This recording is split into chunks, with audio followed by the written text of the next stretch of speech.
नमस्कार। मैं हूं शैलेंद्र सिंह और आप देख रहे हैं हमारा YouTube चैनल शब्द शब्द शैलेंद्र सिंह। आज हमारे साथ खास मेहमान हैं डॉक्टर सोनल गुप्ता, जो साइकोलॉजिस्ट हैं, और हम बात करेंगे आज उस मुद्दे पर जो मेंटल हेल्थ से जुड़ा हुआ है, क्योंकि ये मेंटल हेल्थ वीक भी चल रहा है। मेंटल हेल्थ वीक क्यों मनाया जाता है, साथ ही साथ जो बच्चे हैं, ख़ास तौर से जो ऑनलाइन गेमिंग खेल रहे हैं, उनके ऊपर मेंटल हेल्थ का क्या प्रभाव पड़ता है। अभी लखनऊ की 2 ऐसी घटनाएं एक सप्ताह के अंदर हुई, जहां पे कि ऑनलाइन गेम खेलते हुए बच्चे क्राइम की तरफ बढ़ गए। एक ने सुसाइड कर लिया और दूसरे ने मर्डर कर दिया, और वो भी खास अपनी माँ का। तो आप समझ सकते हैं कि किस तरीके की भयावह परिस्थिति हम लोगों के सामने है, जिनके बच्चे ऑनलाइन गेमिंग का एक तरीके से जिनकी लत लग गई है ऑनलाइन गेमिंग की। वीडियो में आगे बढ़ने से पहले आपसे एक छोटी सी अपील है कि अगर आपको ये वीडियो पसंद आए तो लाइक, सब्सक्राइब, कमेंट और शेयर भी कीजिए। साथ ही साथ अगर आप हमारी मदद करना चाहते हैं तो आपके स्क्रीन पे स्कैन है, जिसके ज़रिए आप हमारी मदद भी कर सकते हैं। धन्यवाद। सोनल जी, बहुत बहुत आपका स्वागत है। थोड़ा तो बताइए कि जो ये मेंटल हेल्थ वीक चल रहा है, क्या है और क्या ज़रूरत थी इसकी, क्यों मेंटल हेल्थ वीक मनाया जाता है? थैंक यू सर, मुझे एक ये मौका देने के लिए कि हम मेंटल हेल्थ के बारे में अपने समाज को, अपने आसपास के लोगों को जागरूक कर पाएँ। क्योंकि हम हमेशा से उस धारणा के रहे हैं कि हमें अपना स्वास्थ्य सही करना है। जब हम भारतीय मूल्य वेशों की बात करें तो हमने उसमें बहुत एम्फेसिस दिया है हेल्थ पर। हाउएवर, हेल्थ से अभी तक हमारा जो मतलब रहा है वो सिर्फ फिजिकल हेल्थ की तरफ रहा है। मेंटल हेल्थ को एक अलग से डोमेन कम समझा गया है, क्योंकि कई बार हम लोग भी अगर मन उदास होता है, या अगर हम चुप बैठे होते हैं, या अगर कोई रो रहा होता है, उसे उदासीनता हो रही होती है, हम सिर्फ यही कहते हैं कि कोई बात नहीं, मौसम बदल रहा है, कोई बात नहीं, थोड़ा बाहर घूम आओ, दोस्तों से बात कर लो। या कई बार अगर हमारे ही परिवार के कुछ लोग इस तरह से बैठे होते हैं तो हम लोग ये भी बोल देते हैं कि क्यों ऐसे बैठे हुए हो, क्यों गम का माहौल बनाया हुआ है, उठो। पर हम एड्रेस नहीं करते हैं कि उस स्थिति में अगर इंसान है तो उसको क्या महसूस हो रहा होगा, किस कारणवश उसने दूसरों से बात करने की बजाय अकेलापन चूज किया अपने लिए। तो हम इस बारे में बात ही नहीं कर रहे हैं। सेकेंडली, जैसे जैसे हमने आगे आने वाले समय देखे, हमने एक रेवोल्यूशन देखा सोसाइटी के तरफ में। जिस तरह से अगर हम जॉइंट फैमिली से न्यूक्लियर फैमिली का सेटअप देखें, हम विलेजेस से अर्बनाइजेशन का सेटअप देखें, तो जब हमारी सोसाइटी का फॉर्मेशन ही चेंज हो रहा है तो जाहिर सी बात है इंडिविजुअल्स एज पर्सन पे भी प्रभाव आएगा। उसी में ही अगर हम बच्चों की बात करें, क्योंकि ये वो जनरेशन है जो टेक्नोलॉजी से, उनके होने से पहले ही चीज़ें अपडेटेड उनको मिली हैं। हमारा समय वो था, हमने एक ट्रांजिशन देखा और स्लो पेस में देखा। ये जो आज की जनरेशन है, जिनको हम जनरेशन जेन जी बोल रहे हैं, जेन जी जब पैदा हुए तब से ही उनके हाथों में टेक्नोलॉजी आ गई है। तो उनको अ वर्ल्ड विदाउट टेक्नोलॉजी और मोबाइल या लैपटॉप इमेजिन करना ही बहुत ही मुश्किल है, क्योंकि उन्होंने ये देखा ही नहीं। अब जहाँ तक हम बात करते हैं मेंटल हेल्थ और स्क्रीन टाइम की, तो मैं ये बहुत ही स्ट्रांगली एम्फसाइज करना चाहूँगी कि साइकियाट्रिक एसोसिएशंस ने, मेंटल हेल्थ फाउंडेशंस ने इसको साइकियाट्रिक इलनेस डायग्नोज किया है, जिसको हम लोग टेक्निकल टर्म्स में बोलते हैं प्रॉब्लमैटिक इंटरनेट यूसेज। उसी में गेमिंग एडिक्शन भी एक डायग्नोज कैटेगरी ऑफ डिसऑर्डर की तरह निकल कर आया है। इट इज़ नॉट कि हम सिर्फ बात कर रहे हैं एडिक्शन है या कुछ है, हम disorder, that means a clinical condition की लेवल पर हम एडिक्शन को देख रहे हैं, एक इलनेस और डिसऑर्डर के लेवल पे देख रहे हैं। अब हम इस डिसऑर्डर को थोड़ा मैं एक्सप्लेन करना चाहूँगी कि अगर हम एक बच्चे की बात करते हैं तो जो एक चाइल्ड का नेचुरल सेल्फ है, जैसे अगर मैं आपसे पूछूं कि आप अपने बचपन में क्या करते थे, कौन सी एक्टिविटी आपको खुश रखती थी? सारी आउटडोर एक्टिविटीज होती थी जी, हम लोगों के खेलने का जी, दोस्तों से मिलने का, बहुत कई बार शरारतें भी होती थी उनमें। जी। और आप भी एक अभिभावक हैं और 3 बहुत ही मैच्योर और बहुत ही इंडिपेंडेंट बच्चों के पिता भी हैं। आपने अगर मैं आपसे पूछूं उनका बचपन कैसा रहा, तो आपको उनकी कुछ शरारतें याद आई होंगी? हाँ, बहुत सारी याद आती है। बहुत शरारतें। तो बच्चों को शरारतों के बिना हम इमेजिन नहीं कर सकते। हाँ। उसी में अगर मैं बात करूं कि एक बच्चे का नेचुरल सेल्फ कैसा होना चाहिए, बच्चे किस प्रभाव के होने चाहिए, तो उनमें एक उत्सुकता रहनी चाहिए, that is the true nature of a child. Curiosity रहनी चाहिए कि वो सवाल पूछे, अगर उसको कुछ दिख रहा है अपने एनवायरनमेंट में तो वो उसको जानने की उत्सुकता रखे, एक्सप्लोरेशन करे, चीज़ों को खोजे समझे, और ये सारी चीज़ें वो अपने एनवायरनमेंट से ही प्राप्त करता है, अपने एनवायरनमेंट में ही ये सारी रिसर्च करने की कोशिश करता है।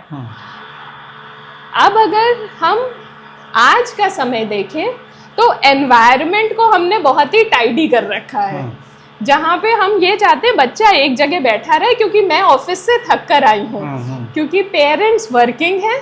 वही बात है, सोसाइटल जो डायनेमिक्स है, फैमिली डायनेमिक्स है, वो चेंज हो रही है, बदल गए। और जब पेरेंट्स वर्किंग है, जब वो घर जा रहे हैं तो वो सोचते हैं कि हाँ भाई बच्चा पढ़ना चाहिए, मैं अपना थोड़ा रेस्ट कर लूँ। अपने रेस्ट के कहीं ना कहीं कॉम्प्रोमाइज में बच्चा अब वो एक्सप्लोर कर रहा है, एक्सप्लोर करेगा, दैट मीन्स वो सामान छुएगा, दैट मीन्स आपके घर का जो माहौल है वो थोड़ा डिस्टर्ब होगा, उतना साफ आपको घर नहीं मिलेगा। उस एक्सप्लोरेशन आप वो भी नहीं कराना चाह रहे हैं, हेंस बच्चे के पास स्क्रीन है। अब यहाँ पे आ गया स्क्रीन एक्सपोजर। अब स्क्रीन एक्सपोजर में हो क्या रहा है, जो एक बेसिक ह्यूमन नेचर है कि हम आपस में अपनी सोसाइटी से एक्सपेक्ट करते हैं कि लोग हमारी तारीफ करें, हमें प्रोत्साहन दें, मैं सही कर रहा हूँ, गलत कर रहा हूँ, उसका एक वैलिडेशन दें, जिससे मुझे एक कॉन्फिडेंस बूस्ट होगा कि हाँ मैं कुछ करने लायक हूँ।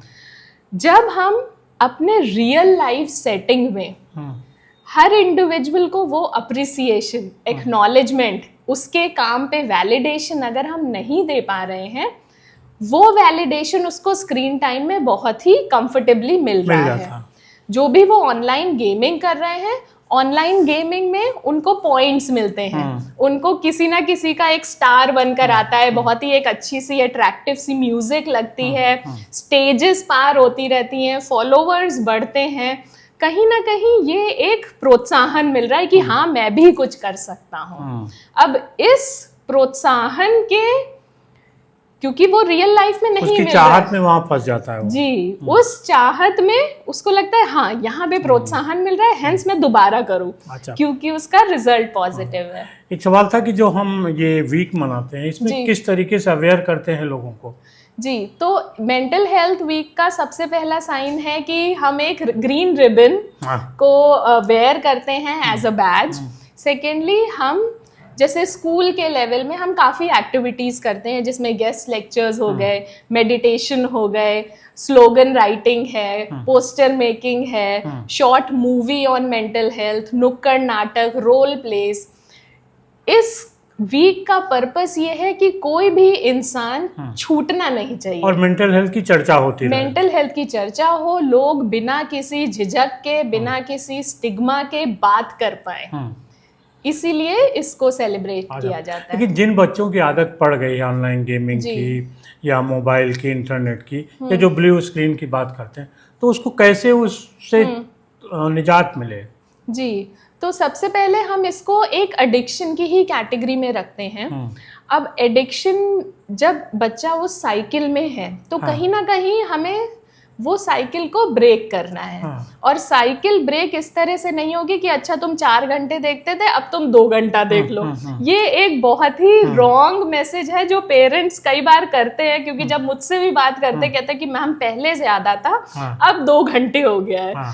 तो कई बार कुछ पेरेंट्स ये भी पूछते हैं कि क्या मैम इतना 1 घंटा दिन में देख सकता है? तो मेरा उनसे यही कहना होता है कि कोई दवाई तो है नहीं कि जिस दिन में 2 बार चाहिए आपको या 1 घंटा रोजाना चाहिए योग की तरह। तो उसका जरूरत क्या है, what is the need of using the screen? तो नीड बेस, क्योंकि जो जितने भी स्कूल गोइंग बच्चे हैं उनका रिसर्च वर्क, उनके असाइनमेंट्स, उनके प्रोजेक्ट कहीं ना कहीं इंटरनेट से संबंधित है। काफी स्किल कोर्सेज हैं जो बच्चे इंटरनेट से करते हैं। मोस्ट ऑफ द एप्लीकेशन जो कॉलेजेस फॉर्म्स कर रहे हैं, तो हम वो भी सारे के लिए उनको स्क्रीन और इंटरनेट चाहिए होता है, तो हम वहां पे उनसे वो चीजें छीन नहीं सकते। हाउएवर, जैसा मैंने कहा, नीड बेस्ड यूसेज होना चाहिए, ऑल्टरनेटिव हमें देखना है। सो हेंस जो वो अप्रिसिएशन स्क्रीन में ढूंढ रहा है बच्चा, वो अप्रिसिएशन हमें सोसाइटी के स्तर पर, फैमिली के स्तर पर देना चाहिए, वहां पर उस बच्चे को देना चाहिए। क्या इसमें एक तो खैर पारिवारिक हो गया, दूसरा उनके जो यूजर्स बढ़ रहे हैं, मतलब एक सिस्टम ऐसा बन रहा है कि बिना ऑनलाइन के आप कुछ कर नहीं सकते जी। तो क्या सिस्टम को भी कुछ एक अल्टरनेट सोचना चाहिए? मैं आपके माध्यम से ये गवर्नमेंट को रिक्वेस्ट करना चाहूंगी, क्योंकि मैंने देखा कि स्वीडन एक कंट्री निकल कर आई। Sweden is the first country which has said no internet uses, और उन्होंने बैन किए हैं गेमिंग्स, और उन्होंने गाइडलाइन दी है कि 12 साल या 10 साल के बच्चों के नीचे का कोई भी बच्चा स्क्रीन नहीं यूज करेगा। So that kind of strong step is requested from the government side, जहाँ पे आप, क्योंकि ये एक कहीं ना कहीं एक ये बिजनेस जनरेशन कर रहा है विद द इंक्रीजिंग यूजर्स, और जितने डाउनलोड्स हो रहे हैं, एप्स हो रहे हैं, कहीं ना कहीं वो एक पूरा बिजनेस सर्कल है, कंज्यूमर को वो बढ़ावा दे रहा है। तो जब तक गवर्नमेंट की गाइडलाइंस नहीं आती हैं, क्योंकि हम जैसे बीच में एक ब्लू व्हेल गेम था या टिकटॉक था, हम तब रोक कर रहे हैं जब उसके काफी प्रभाव बढ़ चुके हैं। हमें गाइडलाइंस पहले से ही देनी पड़ेंगी कि इतनी उम्र के बच्चों के नीचे कोई भी गेम यूसेज में ना आए। जिस तरह से बाकी कंट्रीज या 1-2 कंट्रीज ने स्टेप लिया है, उतना ही स्ट्रॉन्ग स्टेप हमें भी लेना पड़ेगा with respect to banning of gamings. अच्छा, कुछ पेरेंट्स से भी कहना चाहती हैं, कुछ टिप्स हैं कि कैसे वो इस समस्या का समाधान करें? पेरेंट्स के लिए सबसे पहले तो स्पेशली फॉर टीनेजर्स, अगर हम वहाँ पे शुरुआत हमारी ट्रस्ट बिल्डिंग से होनी चाहिए।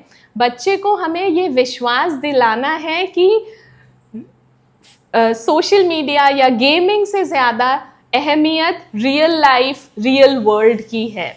सेकेंडली, आजकल क्योंकि बच्चे हमसे एडवांस्ड हैं, सो काफ़ी ऐसे भी ऐप्स आ गए हैं जहाँ पे आप पेरेंट कंट्रोलिंग कर सकते हैं, जहाँ पे वो सॉफ्टवेयर या ऐप दूसरे बच्चे के फ़ोन में होगा और आप भी उसका व्यू देख पाएंगे कि बच्चा कितना व्यू कर रहा है या कितने टाइम तक उसने वो पर्टिकुलर ऐप या वेबसाइट देखी है, और एक इस तरह से भी आप मॉनिटरिंग कर सकते हैं कि बच्चा क्या कर रहा है।